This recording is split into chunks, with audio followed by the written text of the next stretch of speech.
Good morning, Jags. Today we will update you on the new scholarship website, AP exams, and the prom. We'll also take a look into some changes going on at Blossom and check out some cool places you can visit during spring break. This is Jag TV.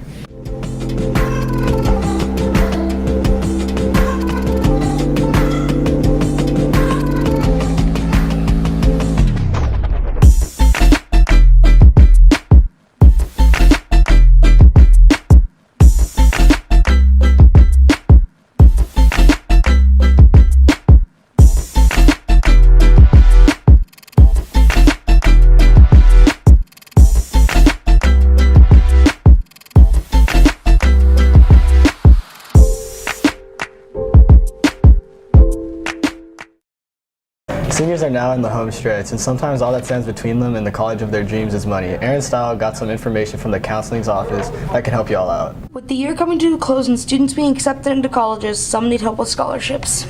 There are several ways that the counseling office sends out information to students. Number one is through our website, which you find our Johnson Counseling website from the main Johnson site. On the main page, you will click on Academics and then click on Counseling Center. And then it's going to say click here to go to the Johnson Counseling website. So then you'll click here and that'll take you straight to our page. And on the left-hand side, there is a bar that says scholarships. You click on that. One thing that's new this year is the district scholarship website. It's the first link on our scholarship page, and it's a comprehensive list of every scholarship that we know that's available. The scholarships are listed in alphabetical order, and then the criteria to apply along with the deadline. It would tell me like the more information about it, so I could just go through and see which ones that apply to me. There are multiple ways counselors send out information to students on available scholarships. And then we have a bulletin board located in the main foyer. That bulletin board includes upcoming scholarships, college visits, and then some information about SAT and ACT test dates. Another way that we send that information is through our Remind account. So the same Johnson Remind number, that 81010 is the number that you text with the code at CTJ12th. These are going to be primarily for our senior students. That's why I included the senior code. Through our weekly virtual guidance email that we send out every Sunday to our families. Those emails do go to our parents, so you will want to ask your parents to start sharing those virtual guidance emails, because we do highlight a scholarship or 2 or 3 every week. It was really easy because it lists like what days, when the due dates were in order, so it was easier. If you have any questions or want to learn more, see your counselor. For Jag TV, this is Aaron Style. For any more questions, check in with your counselor. With AP exams coming up shortly, the Kapoor's got information on everything you need to know. AP tests are coming up this year, and students need to sign up for them in order to demonstrate their knowledge as well as earn college credit. The AP exams are essential for students because they measure the amount of knowledge that they should have accrued throughout the AP exam course, whether that be a semester class like AP Psychology or whether that be an AP English 4 class that lasts the entire year. Students who qualify for the free reduced lunch program could also qualify for a discounted AP exam fee. So the AP exam cost for 2017 will be $25 for the regular cost for each AP exam. For students who qualify for free or reduced lunch, the exam cost will be $10 per AP test. There are still other options for students who need assistance with the cost if they can visit with Counselor Richard Baker. If a student is having some financial challenges and would like to speak with me about the payment of AP exams, then I'll review those on a case-by-case scenario. Once you signed up, it's time to get ready for the actual test. Many AP classes are already offering extra review sessions. We have started doing review sessions. I think most teachers that teach AP classes hold review sessions. The AP US History ones are on Thursday morning and Thursday after school. Testing begins May 1st and grades will be distributed come July. For Jag TV, this is Jag Tv. Brandon and Manny have everything you need to know about the prom, including why the tickets are higher. 2 years ago it was $55, last year it was $60, and this year's prom tickets are a whopping $70. The question on everyone's mind is why. This year our tickets are $70 because we did face some increase in cost associated with renting out the JW Marriott, and so we really take into consideration the number of students that attend the event as well as some of the other associated costs and expenses, and we really try to work as hard as we can to make sure we can keep down the cost as low as possible. past the pricey tickets, this year's theme will capture the exquisite celebration of Carnival in Rio. This year the theme is Carnival in Rio, so we're going to have something carnival style as they do in Rio every year in celebration of the season.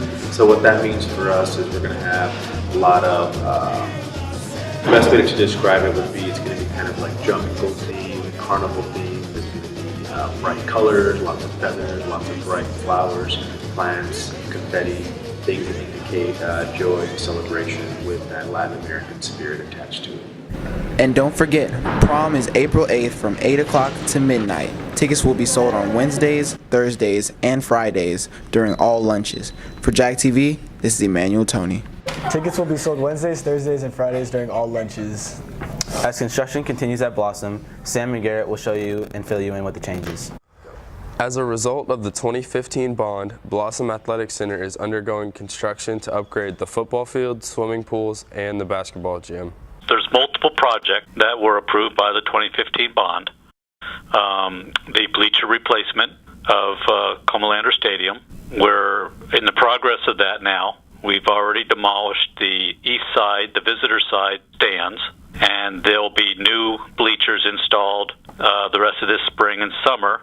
So that side of the stadium will be ready for football season. Now, while we're still at Blossom Athletic Center, we're going to be renovating Bill Walker Pool. That project calls for the entire structure to be taken down, demolished. We're going to enlarge the pool and build a new cover with new locker rooms, shower rooms, restrooms, offices. When I say replacement, we're not replacing the pool, but we are enlarging it, and all new pump equipment and the whole 9 yards. That's a project with Bill Walker Pool, and that project's going to start shortly as well. And then another project at Blossom Athletic Center is going to be some upgrades to the Josh Davis Natatorium. We're going to install air conditioning because it doesn't have it right now, and we're going to be replacing all the lights. We're doing little minor other projects at Comalander. We're replacing the chillers for Littleton Gym because they're old and need to be replaced. These renovations at Comalander Stadium will be temporarily stopped due to the football games being played in the fall of this year, and will resume after the season is over. We'll start demolishing the west side, the home side stands. The other work that's going to happen at Comalander Stadium is we are going to renovate the restrooms underneath the bleachers on both sides, and we are also building new field houses / locker rooms. Okay. At the south end of the stadium, on both the visitor and the home side, for the football locker rooms. And we're having to build a new maintenance shed, which will be also on the south end of the stadium next to the scoreboard. In that grassy area is where we're building a new building for maintenance, because we need to use that land that existing structures in for the field house on the visitor side, and it's also an outdated building. NEISD also recently bought formerly known Time Warner Park and made it the Northeast Sports Park, which will also be renovated, upgraded, and added to the school district's facility. Right now we're redoing the pool. We're fixing the pool, fixing the decking around the pool. We're going to be installing sunshades. We're actually going to put roofs over the locker rooms and restrooms that didn't have roofs before. They were just all open. So in this day and age of drones and high-powered satellite cameras, we feel it might be nice, a little modesty here, to put some roofs on those buildings. So that's happening at the pool. We're going to take one of the existing baseball fields, and renovate it to be a competition baseball facility. I believe it's going to have artificial turf and also bleachers, as well as possibly some covering on the bleachers. This $10 million project will benefit student athletes throughout the school district. It's only going to improve the quality of the facilities that the students have access to, which generally produces a much better athlete, a much better student. That is the goal, one of the goals of the district and of our department. Our department's mission is to provide facilities that, enhance the educational environment. NEISD plans to have all projects completed by the start of the 2018 school year. For Jag TV, this has been Garrett Scott reporting. If you're looking for something to do over spring break, San Antonio has many different places for a chance to see amazing art and culture. What was once the Lone Star Brewery now houses San Antonio's premier collection of art. The museum has been open for 36 years. Even though admission ranges from $5 for students to $10 for adults, it's free all day on Tuesdays and on Sundays from 10 to noon. Employees enjoy working at the museum not only for the art, but also meeting people who share the same interests. All 4 stories of the museum hold many exhibits to explore, including Latin, Greek, Roman, Egyptian, Oceanic, and Contemporary. And if you take a few steps outside, you can take in the museum's sculpture garden and of course a view of the river. If you're going to be in San Antonio for spring break, then the Art Museum is an attraction you should visit. For Jag TV, this is Emily Nazario. I've been doing art since as long as I could remember. I remember drawing things when I was 3 years old, and I basically never stopped since then. Along with being a top student and a dedicated violinist, Paola Flores has 2 pieces of art that are advancing to the state level of competition. Well, one of my art pieces is called Converse, and it's basically a drawing of my shoes. I really like it because of the colors involved in it. It's a watercolor painting, and then the other one is a drawing of my dog made with colored pencils. Students who submit their work must go through a process before it can be judged. First, you have to, of course, create the art piece, and then you have to fill out this sheet where they ask you a bunch of questions about your art. You put it in the back of your artwork, and then you submit it to the actual competition. You go to a school, and over there they assign you a judge, and they basically just talk about your art with you. Although just starting as a hobby, she wishes to continue her passion in the future. I enjoy art just as it is. I really love to do it as a hobby. It's been a part of my life, and I hope to do it in the future as well, not just as a hobby, but as a part of my career. I want to really major in art. My goal is to go to an art school and do the best I can with my art, and hopefully I can find a good job where I could do what I love to do. For Jag TV, this is Andrea Lawaji. Ping pong is a popular game for many. Macy and Dominique fill you in with a new club in San Antonio if you're just looking for fun or a competition.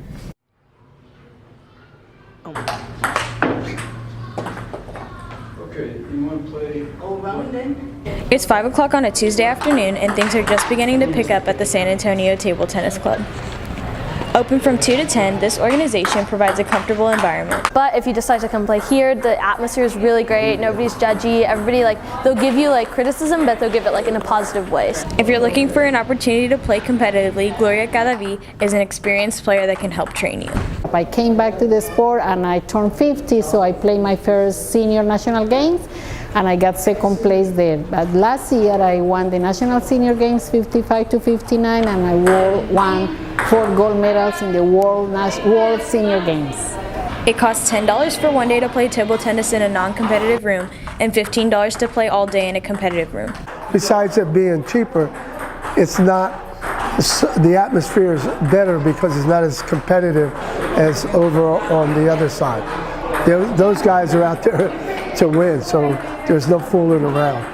This sport can help you in more ways than one. Well, I think as you get older, like my age and older, which I'm well into my 50s, it kind of helps you cognitively. It helps you hand-eye coordination. It helps you stay in shape, and I really think it helps your mind because it's such a fast game. So, table tennis provides an opportunity for relaxation when you're under a lot of stress. I like that when you're playing, you can kind of lose yourself in the rhythm. When the ball hits, there's always a set rhythm. It's not it can bounce 4 times. It's always 2 times and that's it. You can stop by and check it out from 2 to 10 any day of the week. From Jag TV, this is Dominique Lavigny. If you're looking for something to do over spring break, San Antonio has many different places for a chance to see amazing art and culture.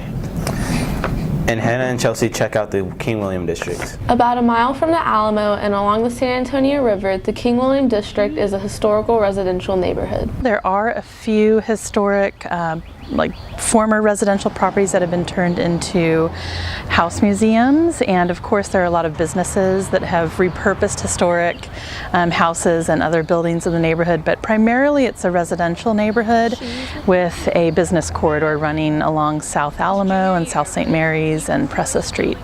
The King William District covers many well-known parts of San Antonio, like the Blue Star Arts Complex. However, its most popular aspect is the festival during Fiesta. The King William Fair is the King William Association's primary fundraiser. So we hold a one-day event here in the neighborhood during Fiesta, and we invite about 40,000 people to come into the heart of the historic district and celebrate the historic neighborhood with us with food and a parade and live entertainment. The King William Fair is Saturday, April 29th at 9 a.m. with $10 admission. For Jag TV, this is Chelsea McGowan. San Antonio is a family-oriented city, but some places are taking this to a whole new level. Here's more with Maya and Jaden. If you ever wanted to take your dog someplace fun, here's some top places in San Antonio that we went to. The Pearl is a place with a welcoming social community that people like to bring their dogs to. Yeah, definitely. They're both super social anyways, and so they like a lot of like human interaction and playing with other dogs. So they're all over the place, and they love it. They love coming here. The Cove offers a friendly environment for your furry friend. Well, definitely the staff's very friendly, you know, and that's you know, I have a dog that's going to be a pretty big dog, and be, you know, typically people think are aggressive, so it's important that she's, you know, being greeted and, you know, and talked to, and that's kind of important, just that the staff's real friendly with her. So. At Comanche Lookout Park, they feature a hiking trail that'll make your dog's day. I think so, yeah. To take a look at him. I think he might be smiling, you know. So, yeah, they love it. From Jag TV, this is Jaden Herrera. Reed and Josh have another hot spot to check out if you're still in town for spring break. K1 Speed, I would say it's a fun environment, friendly. Definitely the races are fun. You go a lot faster than you would think. Everybody's friendly, so you don't just come in and deal with, you know, rude people or anything like that. You're always going to see a smiling face. With spring break just 2 days away, students are trying to figure out what to do over the break. Well, we got a few baseball games during the spring break, so mostly baseball. Just 30 minutes away, located at 410 between Ingram and Culebra, K1 Speed offers an atmosphere you must personally experience to understand. Man, I tell you what, the adrenaline flows. When people come into race, you know, they usually come with 2 or more people. And, you know, the adrenaline kicks in, you know, I need to beat my friend, I need to beat my brother, my girlfriend, my wife, whatever the case may be.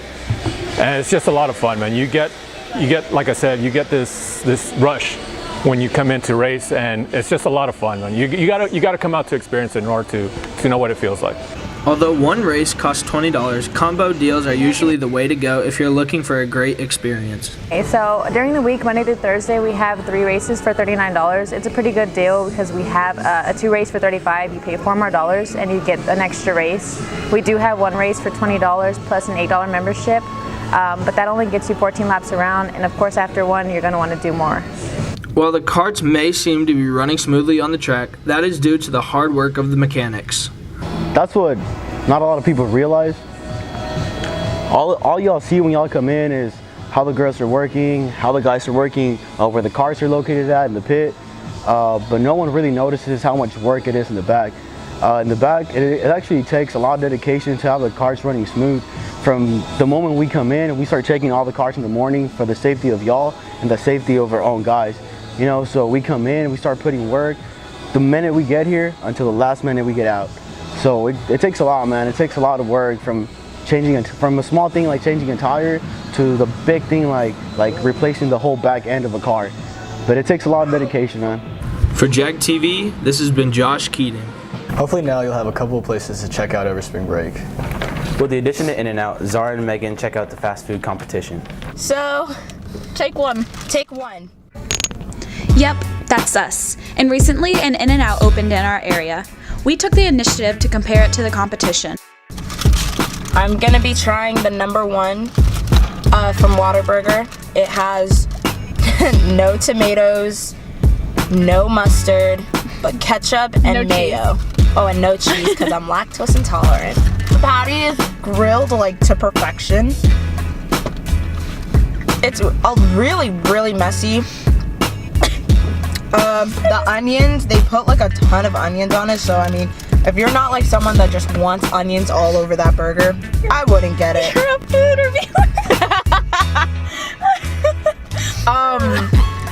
There's a lot of lettuce, which is looks good, like a lot of ketchup. It's a ton of ketchup. It's spewing out of the sides. So we're trying the #13 3-piece chicken with fries. I always have to put an extra salt on it. Without salt, without putting my extra salt, it just tastes bland. They're good. I've just had them too much, you know? Like, you know when you have something too much, it just loses flavor? So many people have been raving about In-N-Out. Me and Megan put it to the test. This is not good. In my opinion, why? It's missing that extra, like, flavor. I feel like the patty's just bland. I mean, it's not a bad burger, But it's not a good burger. but it's not a good burger. We've heard a lot of controversy over these fries. Are they good? Are they bad? We'll find out. It's like they took half and half, put it in the fridge for a long time, put a tiny little scoop of ice cream in it, blended it, and then put it in that cup and then was like, it's a milkshake. This milkshake was $3. What's the hype behind In-N-Out? We all know the real winner here. Well, that's all for this episode.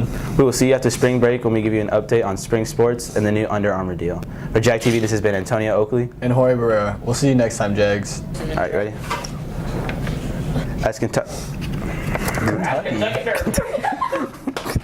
As construction continues to pause. Why are you all laughing, y'all?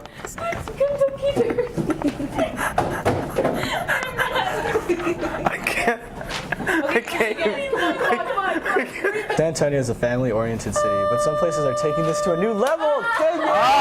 For this episode. What's so funny? That was normal. You started while I was still laughing. You can't do that. Chance to see amazing art and culture. Yeah! Bam. Okay, all right. I'll try to Did that sound real?